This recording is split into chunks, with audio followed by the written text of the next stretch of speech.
So after that, when I finished, a friend told Dad, okay, let your son come, I give him a job. When you finished now campus? Yeah, okay. yeah. So I came, I was so prepared and eager, you know, like bought new clothes. And so I didn't know I was now coming into a new phase of life. Okay. So when I came, I was welcomed, and I stayed for a few days. This is in Nairobi now? In Nairobi now. Okay. So I was waiting, and now just eagerly waiting, and I think after a few days, he just told me, go and see someone at the office, because his house was in the institution. So when I went at the office, I met a few guys, and I was like, okay, what's going on? Because that was not in my mind how they looked like.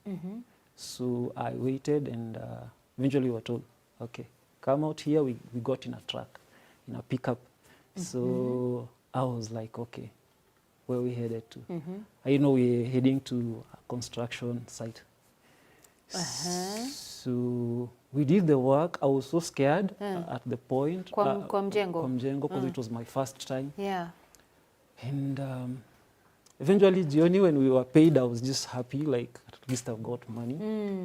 So where were you living? I was living with a family friend.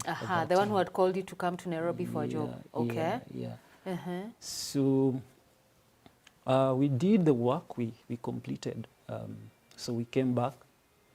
Now I was given a single room to live in the same compound. Yeah. So when we were living, I was living alone actually. Yeah. So now I was told again, go see the same guy. So now my head was now prepared, because now I know I'll be able to be told whatever, to do whatever I'll be told to do. He gave me a blunt slasher and told me, you see that field? I want it to be slashed. So that became my work. I did it for quite some time. Could slash fields? Yeah, now I was just, that time we were calling it a groundsman. Groundsman, Yeah, okay. so you look at the garden and do everything. Yeah. But inside, I was getting drained. I was not like feeling this is what I'm supposed to do. Okay. But now I kept doing it. Yeah. So then there came a time, because I was working as a casual laborer. So Yeah. guys were to be employed permanently. And I was told, okay, I'll be employed. But I missed it again. I was so angry with God, and I asked God, why is this happening to me? Because I really need a job, a permanent job. I thought it would be better. And now actually, I remember when I got there, we were being paid little money. That was in around 2007. So we were being paid, when I started working, we were being paid around, per month you'll get around roughly to 5,000 Kenya shillings. Glad we had been given, I had a house, so I was not paying rent. And I kept on working.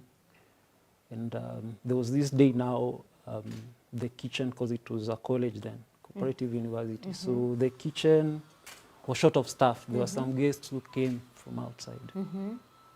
And I was called to go and work there. In the kitchen? In the kitchen, do cleaning, wash dishes, utensils, and do that. So I did that, and I think the caterers just loved it, how I was working. Yeah. And he told me, you're staying here.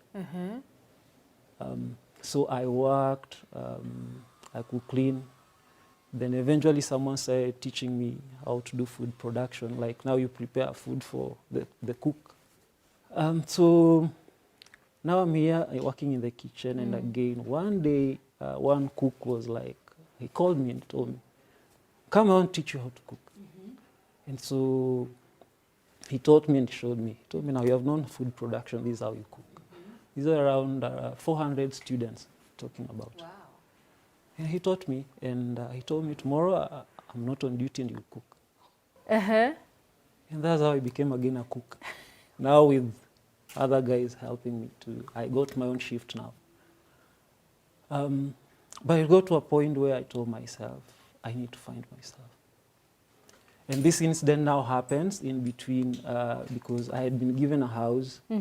So I struggled with some support I got. I bought a desktop then because students had projects to type and everything. So I thought I could generate some income. As a side income generating hustle, okay. So this girl comes in and she wants her project to be typed.